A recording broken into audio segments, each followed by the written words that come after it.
영손과 기도. 찬미예수님. 그때 예수님께서는 갈릴레아를 돌아다니셨다. 유다인들이 당신을 죽이려고 하였으므로 유다에서는 돌아다니기를 원하지 않으셨던 것이다. 마침 유다인들의 초막절이 가까웠다.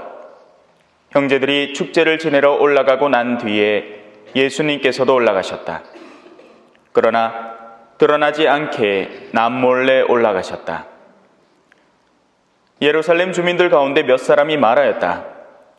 그들이 죽이려고 하는 이가 저 사람 아닙니까? 그런데 보십시오. 저 사람이 드러내놓고 이야기하는데 그들은 아무 말도 하지 못합니다. 최고의회 의원들이 정말 저 사람을 메시아로 알고 있는 것은 아닐까요? 그러나 메시아께서 오실 때에는 그분이 어디에서 오시는지 아무도 알지 못할 터인데 우리는 저 사람이 어디에서 왔는지 알고 있지 않습니까? 그래서 예수님께서는 성전에서 가르치시며 큰 소리로 말씀하셨다.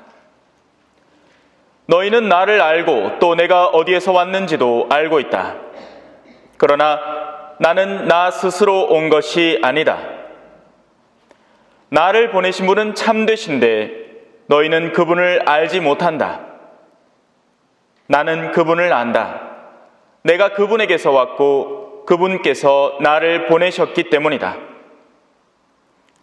그러자 그들은 예수님을 잡으려고 하였지만 그분께 손을 대는 자는 아무도 없었다. 그분의 때가 아직 오지 않았기 때문이다. 주님의 말씀입니다.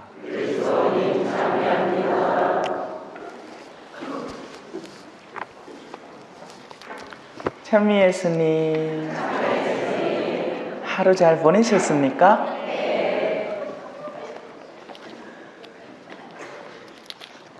오늘도 아니나 다를까 판공성사를 열심히 드렸지요. 네.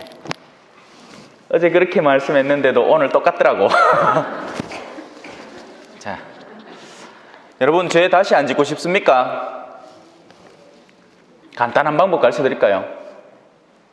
가르쳐 드려요? 잘 들으세요. 이건 내 옷이죠?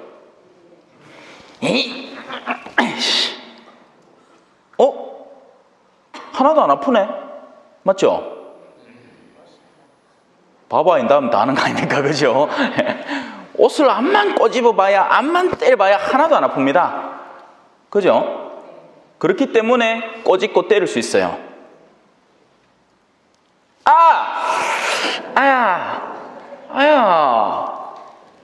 오른손으로 꼬집었으니까 그런 모양이다. 이제 왼손으로 꼬집어봅시다. 똑같네. 아프네. 그 즉시 멈춥니까? 멈추죠? 왜? 아프잖아요.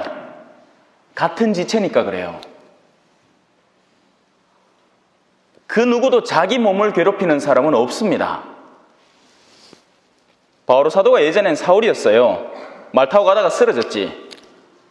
뭐하러 말 타러 가고 있었어요? 안티오키아인가 어디에 그리스도인들 잡아 죽이보려고. 이놈의 인간들. 어디 율법도 모르는 근본도 없는 인간들이 해갖고 가는데 갑자기 밝은 빛이 나오더만 제가 마시잖아요. 말 맞자거든요. 말 흉내 잘 냅니다. 해갖고 바오로 사도가 옛날엔 사울이었어. 사울이 뒤떨어졌는 거야. 갑자기 사울아 우라 왜 나를 박해하느냐 느냐. 아니 뭔 소리 하십니까? 내 지금 오늘 당신 보는 게 처음인데 왜 이렇게 하십니까? 예수님에게 속한 이들을 박해하는 것은 곧 예수 그리스도를 박해하는 일이기 때문입니다. 연계되어 있기 때문에요. 신경망이 연결되어 있는 겁니다.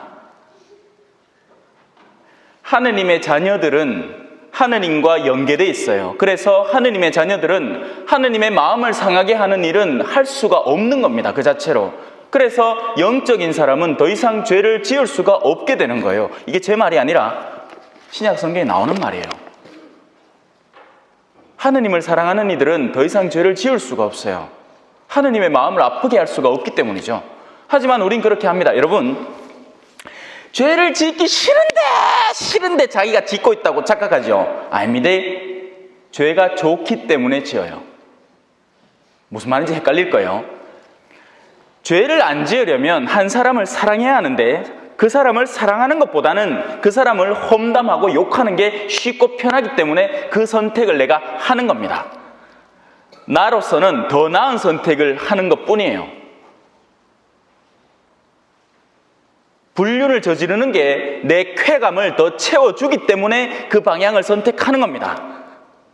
돈을 사랑하고 돈을 더 뜯어내는 게 형제와 화목하게 지내는 것보다 나의 선택적으로는 그게 더 맞기 때문에 끝까지 소송 걸고 싸우는 거예요. 이해되십니까? 이 원리 원칙을 지금은 머리로는 이해를 하세요. 근데 이게 실제 여러분의 삶 안에서 깨달아지게 될 때 여러분은 죄를 멈추게 됩니다. 더 이상 죄를 지을 수가 없게 돼요. 하느님의 마음을 아프게 할 수가 없게 된다고요. 이해하셨죠? 하느님과 긴밀히 연계된 이들, 하느님과 긴밀히 신경망으로 연결된 이들, 그들이 바로 의인들이고 바로 오늘 일독서에 나오는 이들입니다. 근데 그들의 운명이 어떨까요? 바로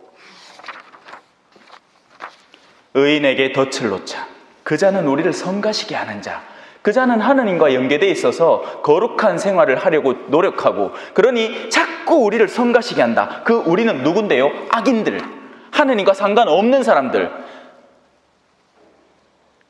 성당을 아무리 많이 다니고 자주 다니고 매일 미사를 얼마나 많이 드리냐, 이거의 문제가 아닙니다, 여러분.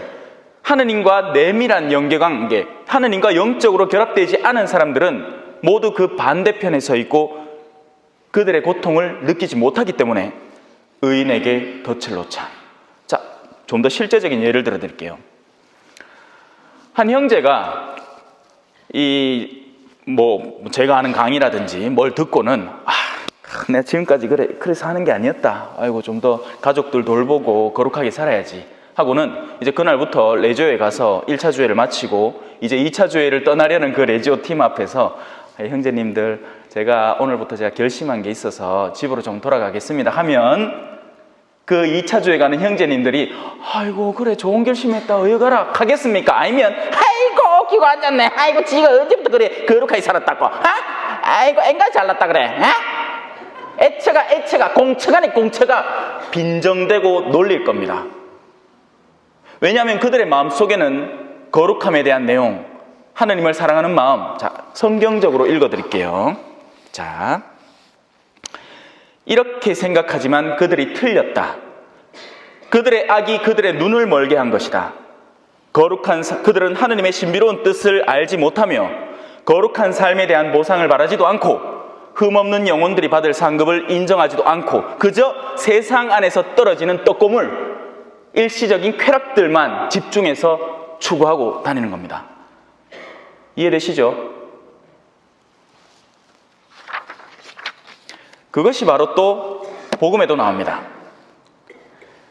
너희는 나를 알고 또 내가 어디에서 왔는지도 알고 있다. 여러분도 저를 알아요.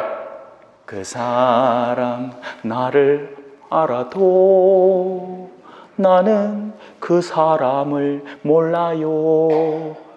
여러분, 저는 칠곡군 기산면 봉산리에 부모님이 살고 계시고 아버지의 본적은 의성군 단촌면 하와리이며 저는 태어나기는 신암동에서 태어났고 학교는 신학대학을 나왔으며 이제 다 아신 거예요. 근데 여러분은 저를 몰라요.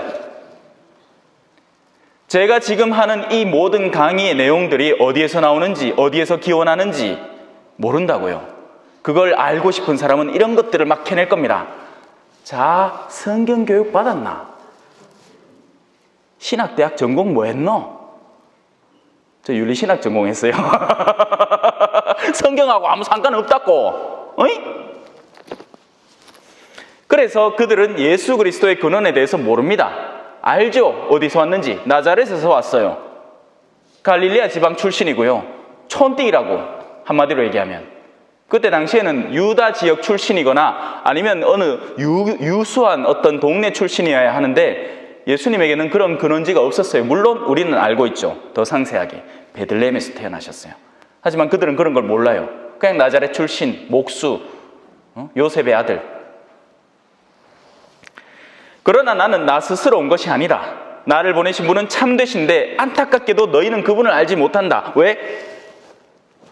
무언가가 눈을 가리고 있기 때문입니다. 우리의 눈은 눈꺼풀이 가리죠. 그래서 내 눈은 쪼매갖고 잘 안 비요. 볼 건 다 보지만서도 보는 범주가 한계가 있어. 우리 보자신문이 많이 볼기라 눈이 커가.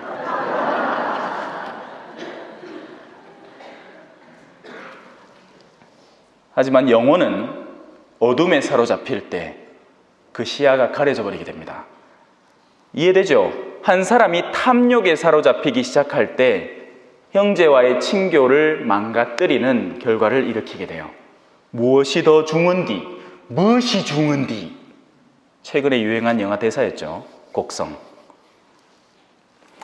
그래서 그들은 예수님을 모르는 겁니다. 하지만 우리는 그분을 알아야 됩니다. 그분을 알기 위해서 자, 그럼 오늘도 기다리고 기다리던 아기다리 고기다리던 애가를 한번 살펴봅시다. 지난 시간 우리는 10절까지 9절까지 했습니다. 9절까지.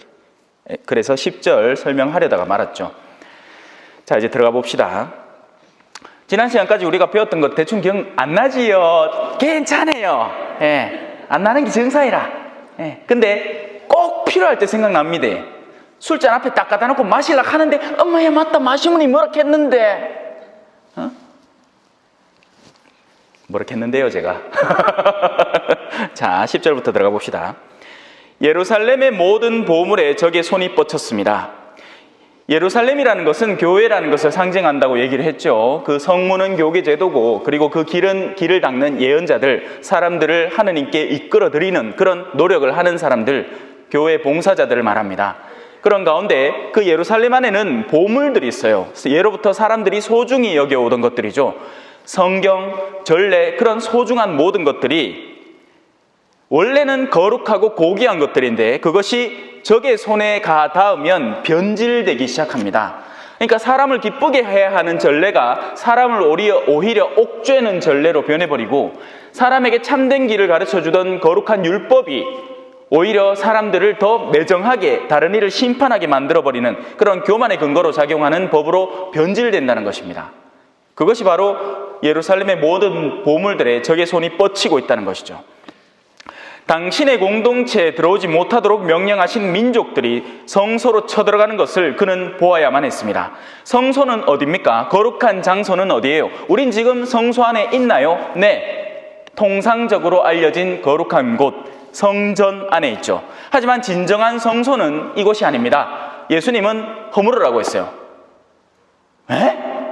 이 성전 짓는데 38년이나 걸렸구만. 당신이 그걸 허물고 사흘 만에 짓겠다고? 네, 예수님은 새로운 성소를 지어내셨고, 그래서 오늘날의 교회는 어딜 가든지 어떤 장소든지 둘이나 셋이 모인 곳 주님 계시네 하고 미사를 드릴 수 있습니다.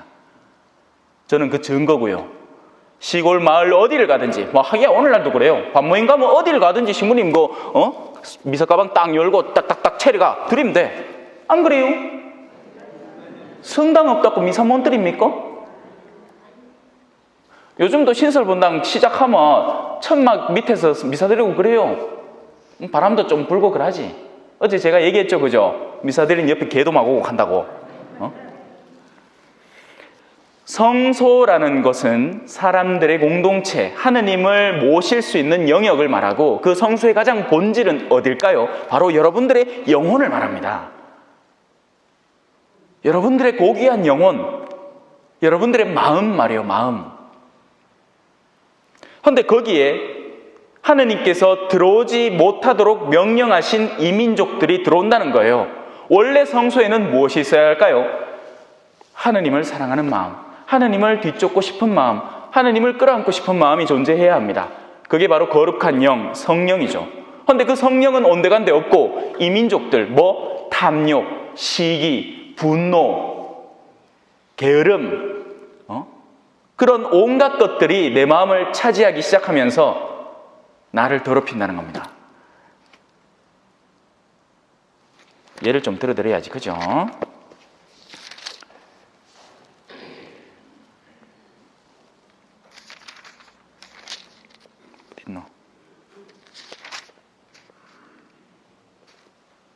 잠깐만요.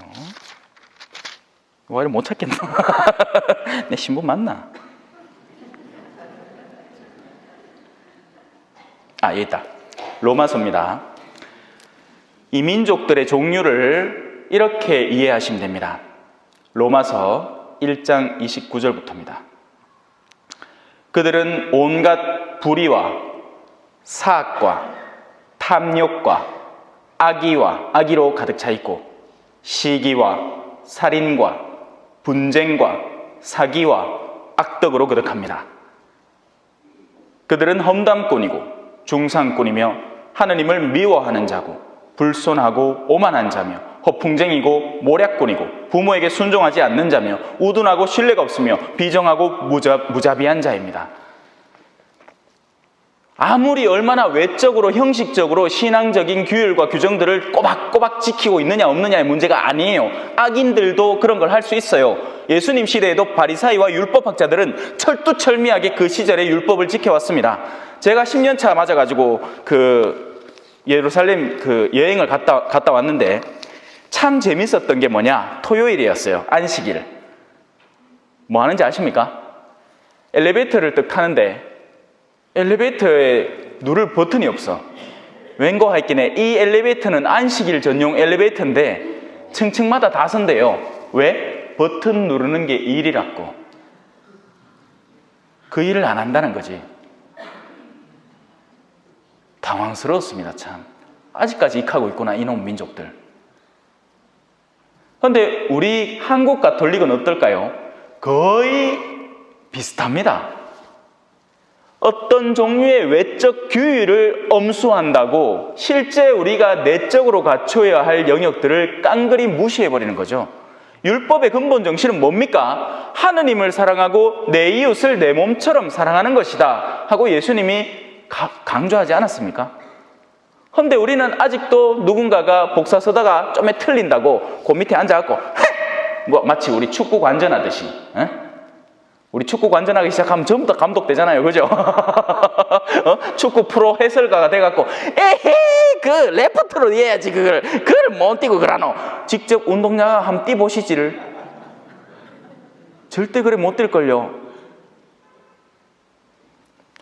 그런데 우리가 곧잘 우리가 아는 그 지식적 영역에 충만해서 다른 사람을 심판하는데 그 지식을 써버린다는 겁니다.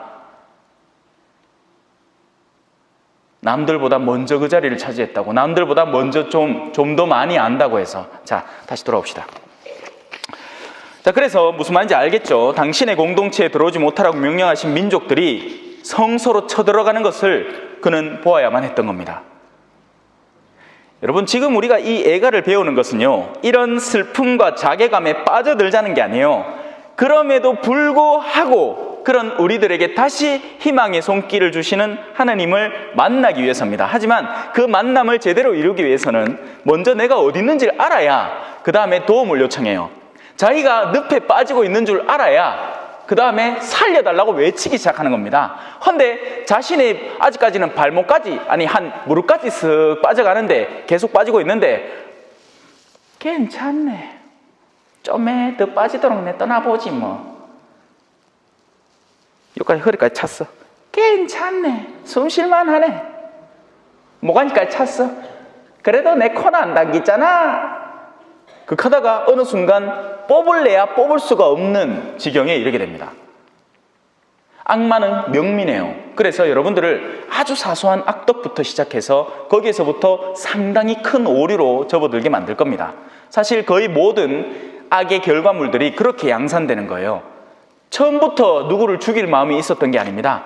거짓말을 하다가 거짓말이 또 거짓말로 메꾸어지게 되고 그 거짓말이 또 다른 거짓말을 양산하게 되고 그러다가 그 진리를 깨부술, 그러니까 진리로 무장을 해서 그 거짓말을 깨뜨려버릴 사람이 다가오기 시작하니까 겁이 나기 시작하는 거예요. 그러다 보면 죽여야겠다. 살인하지 말라는 말을 너희는 들었다. 하지만 누군가를 향해서 증오의 마음을 품는 것에서부터 살인이 이미 시작되는 겁니다. 자, 넘어갑시다. 여기 계속 머물 수는 없습니다. 자, 그의 온 백성이 탄식하며 빵을 찾고, 여기서 빵이라는 건 뭐죠? 사람이 빵만으로 사는 것이 아니라 하느님의 입에서 나오는 모든 말씀으로 살아간다. 바로 이 교회, 오늘날의 교회 안에 이 빵이 메말라 버렸다는 거예요. 그냥 강론 때 드라마 얘기하고 우스갯소리하고 아니면 정치 이야기하고 말씀이 부재한 교회가 되었습니다. 사람들은 은근히 배운 게 또 많아요. 이런데 저런데 갔다 와갖고 궁금한 것도 있고 하는데 그날 복음에서 자신들이 이런 것에 대해서 속 시원함을 느껴보고 싶은데 막 그냥 올라와갖고 그냥 어제 드라마 보셨습니까? 김남길이가 먹하대 하고 강론 끝났고 먹을 빵이 없는 겁니다. 백성들은 빵을 찾아요. 수많은 사람들은 하느님의 말씀에 목말라 합니다. 저는 그걸 매번 느껴요. 제가 유튜브로 그 강의를 계속 올리잖아요. 강론을 계속 올리고 전 세계 곳곳에서 응답이 옵니다. 사람들은 빵을 찾고 있어요. 그 찾다 못 찾으니까 나주 이런 데 가는 거예요. 신천지에 넘어가고. 왜? 거기서는 하다못해 일시적인 인스턴트 음식이라도 주는 것 같이 느껴지니까요. 결국 그 안엔 독소가 들어있어서 우리를 죽여버립니다. 그의 온 백성이 탄식하며 빵을 찾고 기운을 차리려고 뭐 한다? 보물을 먹을 것과 바꾸기 시작을 합니다. 참된 보물, 마음의 기쁨을 세상의 쾌락과 바꾸기 시작하는 거예요.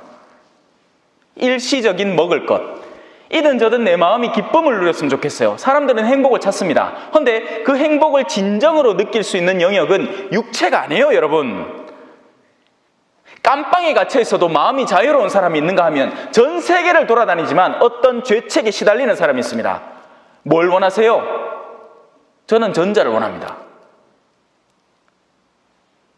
볼리비아의 생활은 일종의 갇힌 생활이었어요. 처음에 갔을 때는 얼마나 서러웠는지 몰라요. 멀쩡하게 생활하던 보좌신부로 사람들 앞에서 존경받고 인정받고 강론 때 앞에서 얼마든지 내가 강론을 해내던 그런 삶을 살다가 볼리비아에 갔어요.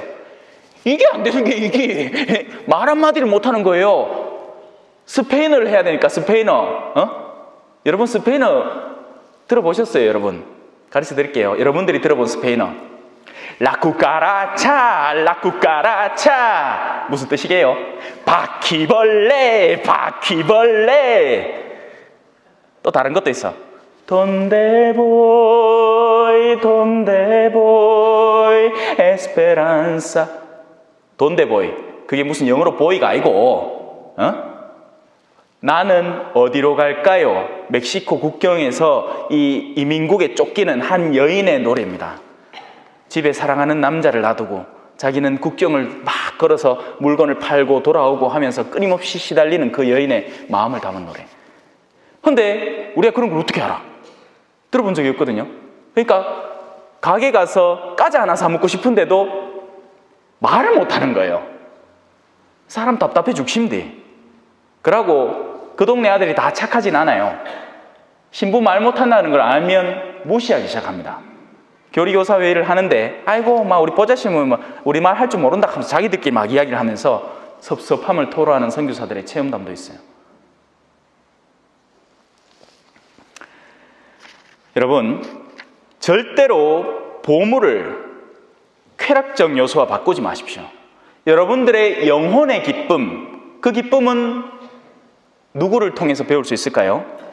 철부지 어린아이들을 통해서 배울 수 있습니다. 아이들은 영혼이 맑기 때문에 사실은 늘 즐거울 수 있는 거예요. 잠깐 싸우더라도 싸움에 머물지 않죠. 그런데 어른들은 달라. 한번 삐지잖아? 한 30년 갑니다. 애미 가보소. 애미 가보라 카있긴 해. 한 30년 묵은 두 부부가 와갖고 어르신이 눈물을 줄줄 흘리며 우리 아내가 그런 생각하는지 몰랐습니다 하면서 이제 그날부터 사랑이 피어나갖고 이제 다시 신혼으로 돌아가. 그래 남자들이 애미를 안 갈락해. 쪽팔리가. 애미 안 갈락하는 사람이 지금 집안에서 엉망으로 사는 사람이에요. 그래 보시면 됩니다. 인자 애미 많이 가겠지. 저는 애미 주말도 갔다 왔고 애미 디퍼까지 갔다 왔어요. 여러분 애미 다녀오세요. 대화하는 법을 가르쳐 줍니다. 우린 정말 대화할 줄 모르고 살아요.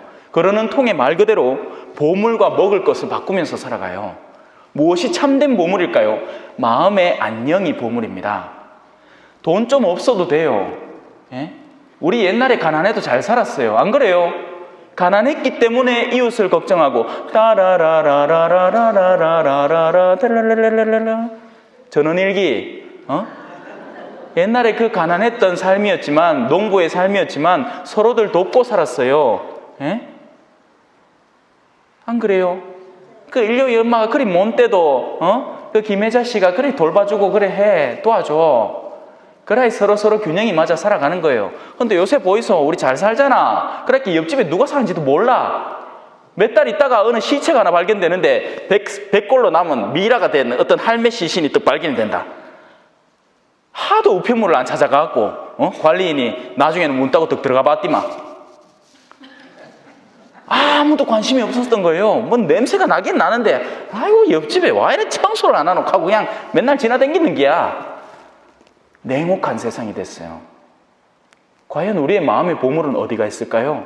다 적들에게 빼앗겨 있는 겁니다. 탐욕과 이기심에, 시기에, 증오에, 원한에, 분노에. 이제 좀 내려놓자고. 그리고 그런 걸 내려놓으라고 뭐가 있겠어요? 고해성사가 있는 거예요. 판공보라고 있는 게 아니고.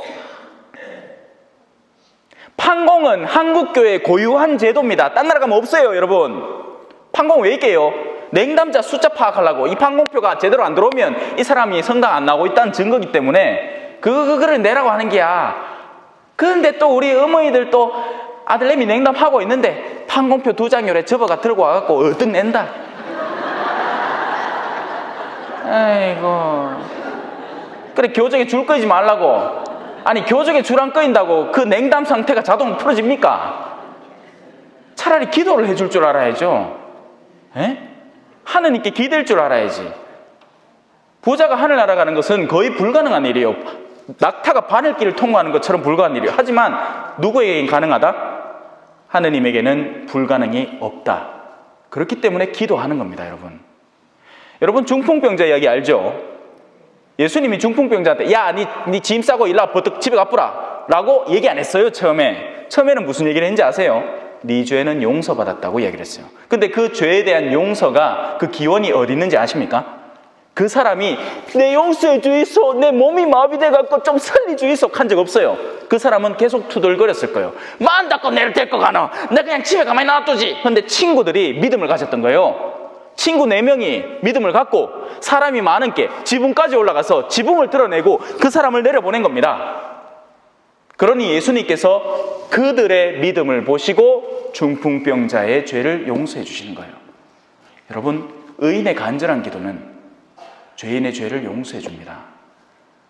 어머님들 정말 아우구스티누스 성인의 엄마 모니카 성녀처럼 눈물을 흘리면서 자녀의 회개를 위해서 기도해 보십시오. 짜증내지 말고 좀. 니 오늘도 성당 안 나가라. 극하면 나갈 성당도 안 나간다. 내라도 안 나가겠다. 내 신부인데. 자, 백성이 탄식을 하며 빵을 찾고 기운을 차리려고 자꾸 보물을 먹을 것과 바꾸는 거예요. 마음의 행복감이 필요한데, 살아가는데 필요한 필수적인 요소 행복이에요. 그런데 그 행복을 참된 길에서 찾지 않고 십자가의 길에서 찾지 않고 자꾸 쾌락적 요소에서 찾는 거예요. 그러니 갈수록 더 메말라가는 겁니다. 목이 마르면 물을 마셔야 되잖아요. 근데 탄산음료를 자꾸 무마. 그 즉시 그 탄산 때문에 청량감은 더해지지만, 그래서 청량음료를 하지 않습니까? 하지만 그 뒤에는 목이 2배로 말라져요. 오줌은 더 짙어지고 당뇨 생기고 생난리북새통이라. 발끝부터 썩어간다 했긴 해. 당뇨 생기면. 당뇨는 불치병이에요. 내가 당뇨 초기까지 가봤거든요. 조심해야 돼요. 그래 어제 그 몰핀 안 가고 인슐린 가고 앉았지. 자, 길을 지나가는 모든 이들이여 살펴보고 또 보시오. 당신의 격렬한 진노의 날에 주님께서 고통을 내리시어 내가 겪는 이 내 아픔 같은 것이 또 있는지. 여러분, 지금 이 일은 왜 일어나고 있을까요? 예루살렘이 그 교회가 하느님 앞에 죄를 지었기 때문에 일어나고 있는 일들입니다. 하느님이 못된 게 아니에요. 제가 어제 설명드렸잖아요. 함석판 위에 얹힌 숯, 그죠? 그 숯을 누가 쌓았어요? 우리가 쌓았습니다. 지금 이제 그 심판이 도래하고 있는 거예요. 함석판이 서서히 치워지면서. 근데 그 하느님의 심판의 괴로움은요, 우리 인간 사이에서 일어나는 괴로움을 월등히 능가합니다.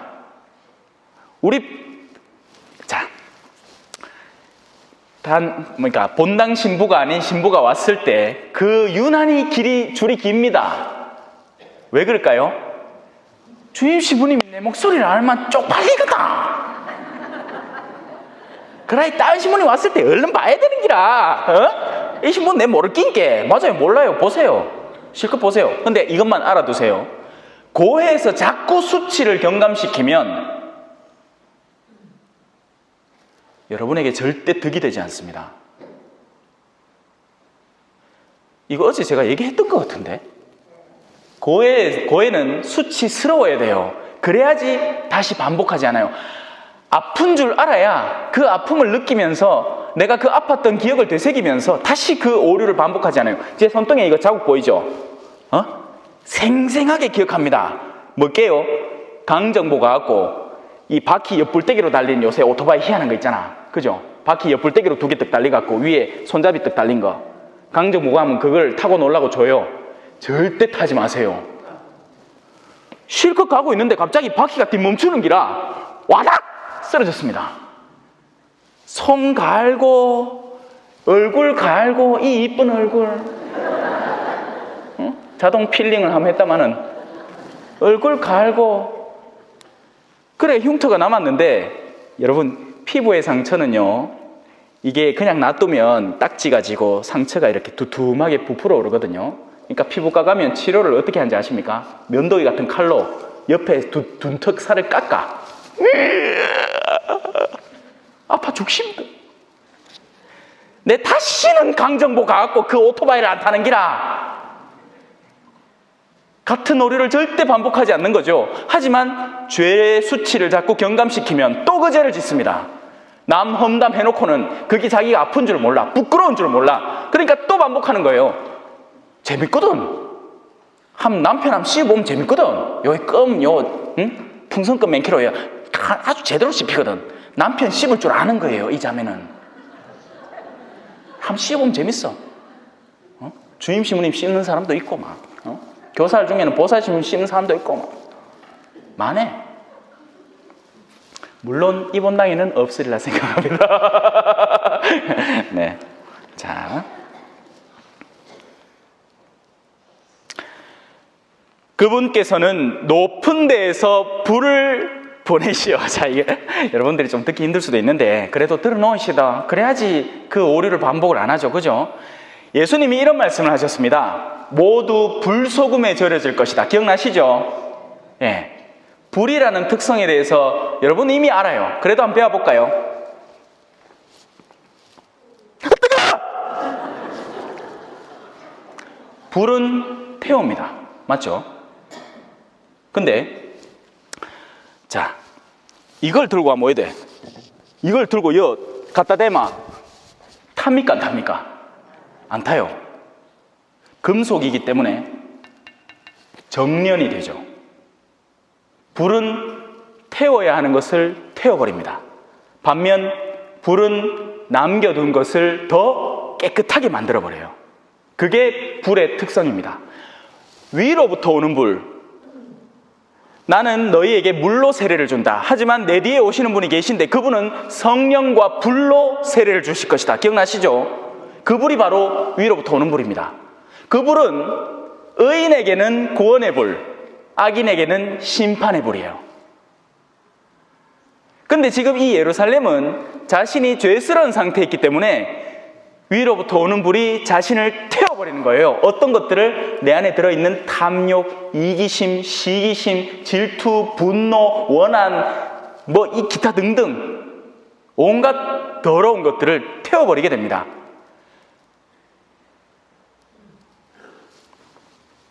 이 고통은요, 상상을 초월할 거예요. 손가락은 암만 저 불 위에 갖다 놔봐야 한 4시간 타면 꺼집니다. 한번 꺼져요. 뼈만 남겠지. 근데 이 내면에서부터 피어오르는 불은 도망칠 데가 없어요. 여러분, 우유니, 볼리비아에서 유명한 동네가 하나 있는데 우유니 소금 평원이라는 곳이에요. 그곳에는 밑에가 하얗습니다. 소금물. 바다가 융기를 해가지고 이렇게 높아지면서 그 바닷물이 다 마른 거예요. 오랜 시간 동안. 그러면서 완전 소금 평원이 되어버렸어요. 되게 이뻐요. 진짜 이뻐요. 네. 제가 총 5번을 갔습니다. 한 번은 제가 가고 싶어갖고 나머지는 손님이 올 때마다 같이 가야 됐어요. 근데 사람들이 모르는 게 있어요. 가면 머리가 깨질 듯이 아파요. 바다가 몇 미터 올라갈게요? 해발 3,000m 넘게 올라와 버렸습니다. 백두산이 그거보다 낮아요. 2,400인가 700인가 뭐 그래. 그거보다 더 높다는 얘기예요. 그러니까 거기 가면 고산증을 느끼는데, 이게 처음에 갔을 때는 내가 건강했고 그걸 못 느꼈는데 나중에 가니까 머리가 진짜 깨질 듯이 아프더라고요. 고산증의 문제가 뭘 것 같아요? 도망칠 데가 없다는 거예요. 예? 이게 만약에 더운 무슨 일이면 에어컨 켜고 거기서 조금 쉬면 됩니다. 그죠? 추우면 따뜻한 데 찾아가고 몸 좀 녹이면 돼. 근데 이건 기압 자체가 달라져서 느끼는 고통이니까 도망칠 데가 없어요. 여러분, 우리가 나중에 하늘나라를 가고 싶은데 못 간다고 착각하시면 안 돼요. 죄가 많은 사람들은요, 하늘나라 가면 하느님의 빛을 못 견딥니다. 그분의 불을 못 견딘다고요. 우리 마음속에 양선함이 없고 의로움이 없고 하느님을 사랑하는 마음이 없고 이웃을 향한 내 진정한 사랑이 없이 거기를 갔다가는 내가 나를 못 견디는 거예요. 어쩌면 지옥은 하느님의 자비의 표현인지도 모릅니다. 그런 이들이 머물러 있으라고. 빛을 좀 감쇄한 곳에.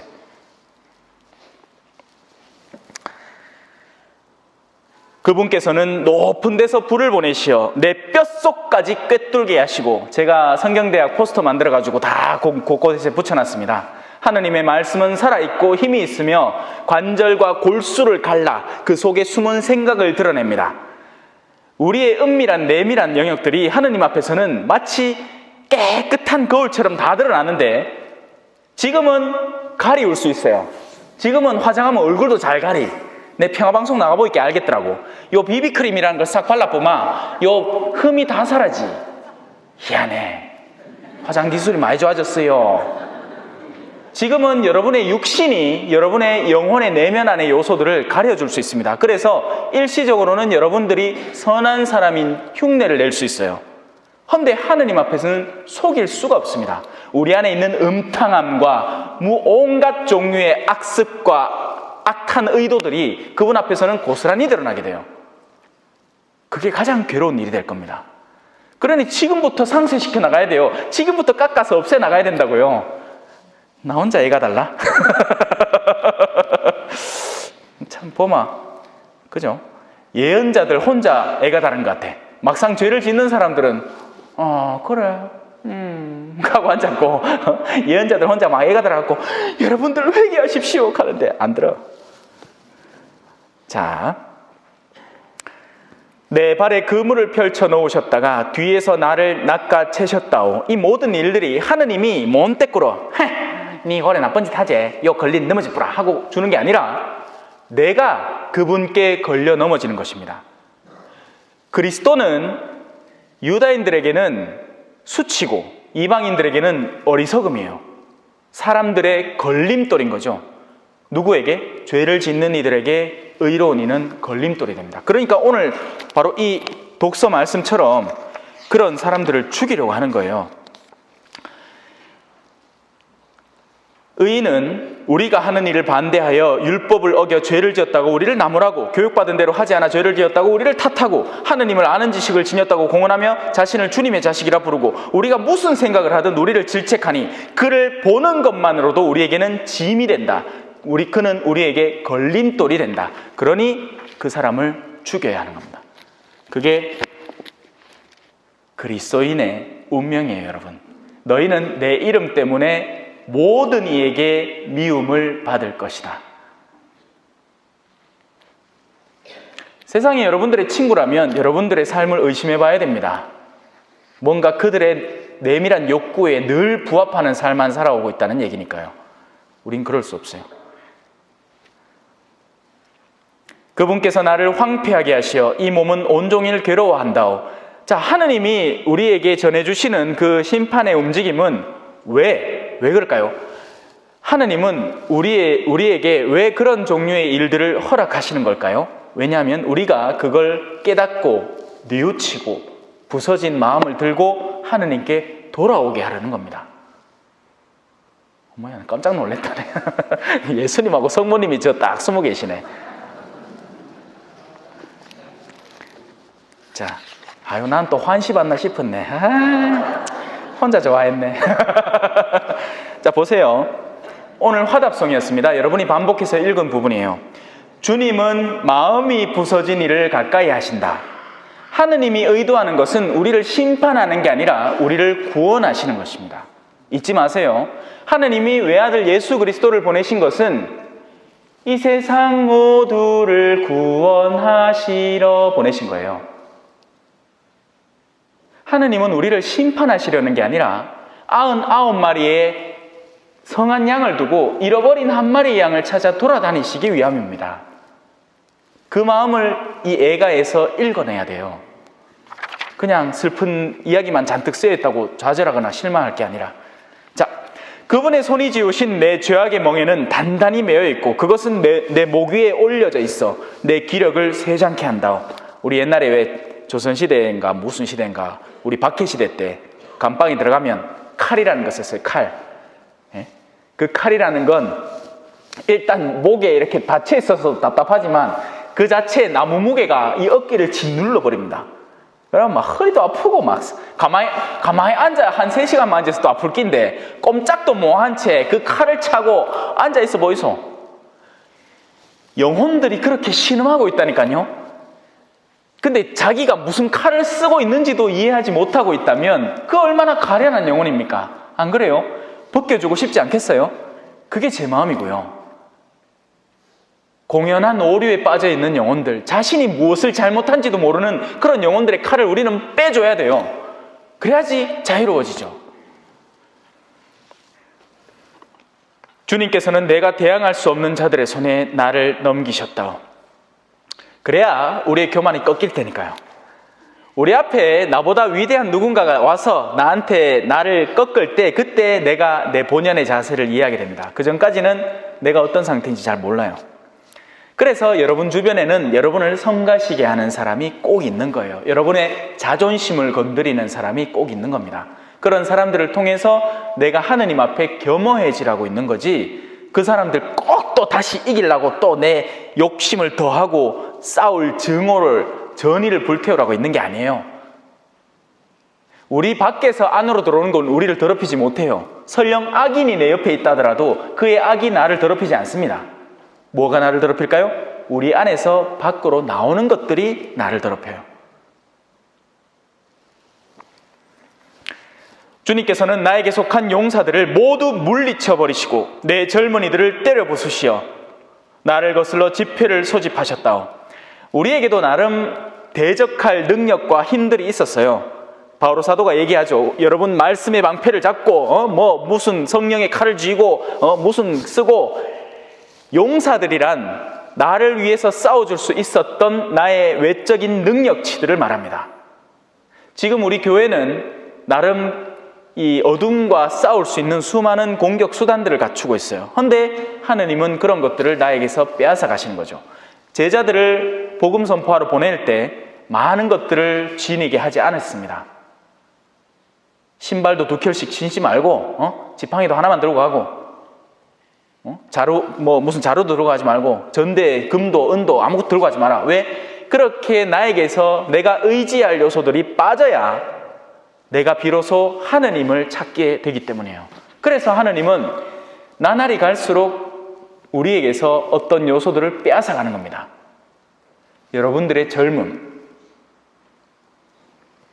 우리가 젊었을 땐 뭐든지 할 수 있을 것 같아요. 그래서 젊은이들은 더더욱이나 이 신앙에 귀의하는 걸 힘들어합니다. 반대로 어르신들은 자연스럽게, 전에는 팔짝팔짝 뛰는데 이제 막 관절에서 막 류마티즘이 막 오고 막 무릎이 아프고 하긴 해. 이제 기력이 예전 같지 않아.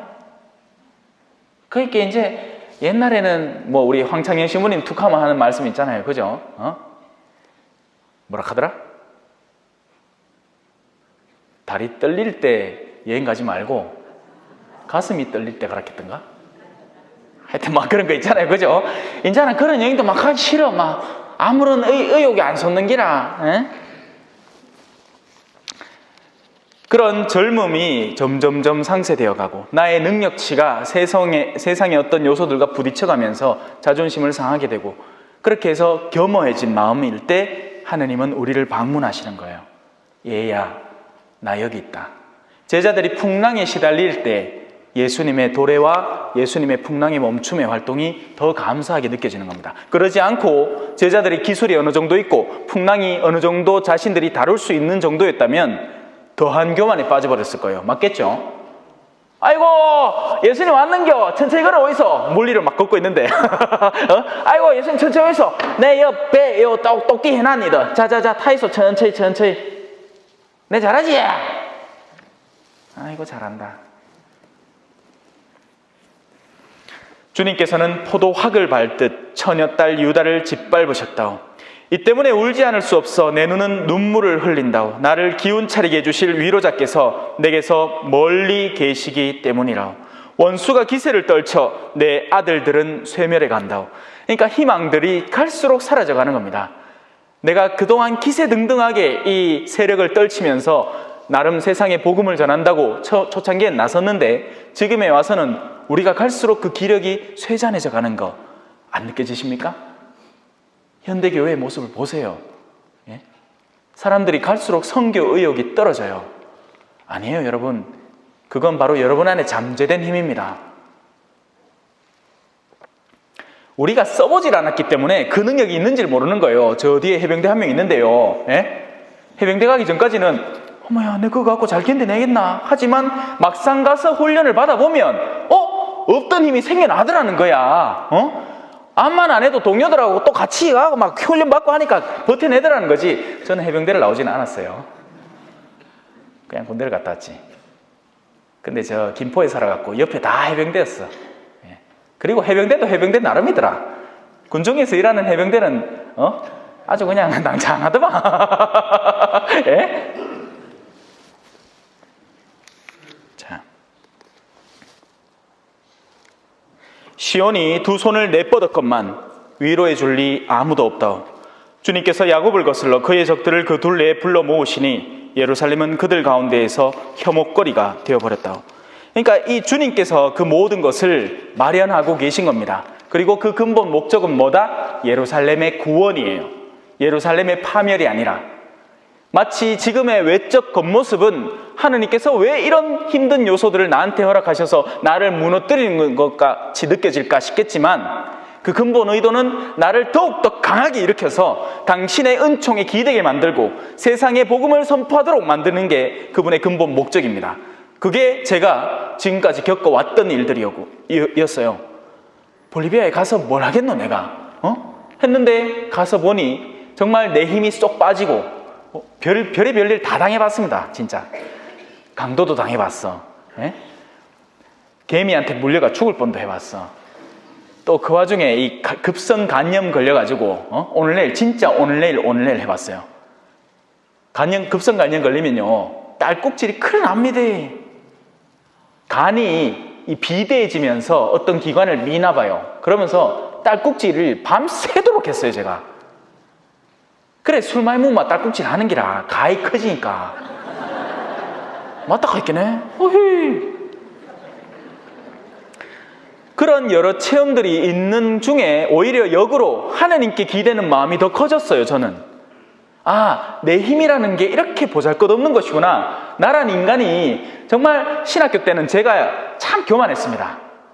제가 공부도 좀 했고 동기들 사이에서 써머리 졸아갖고 학점도 좀 많이 나왔고 내가 이렇게 막 A4지에 정돈해 준 거 동기들이 쫙 돌아보면서 자기들이 공부했고 자기들 성적 더 잘 나쁘고 막 그래 내가 뭐 좀 하는 줄 알았어. 만화도 막 그리고 막 춤도 추고 연극도 하고 진범 까불이 막 그대로 살아있잖아요. 만약에 그때 교만함을 아직도 지니고 있었더라면 저는 지금 여러분 앞에 전혀 다른 모습으로 이런 활동들을 하고 있을 거예요. 하지만 이젠 알아요. 이 모든 것들이 하느님의 은총이라는 걸요.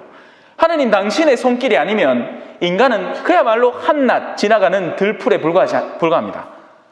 아무것도 아니에요.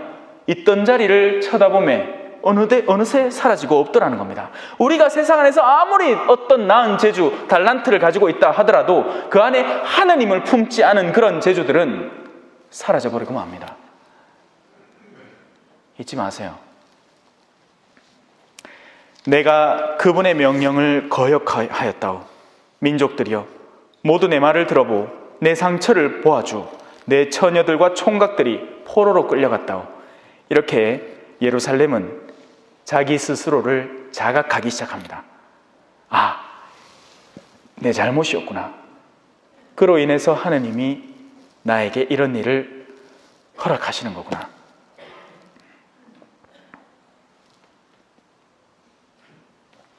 아멘. 겸손과 기도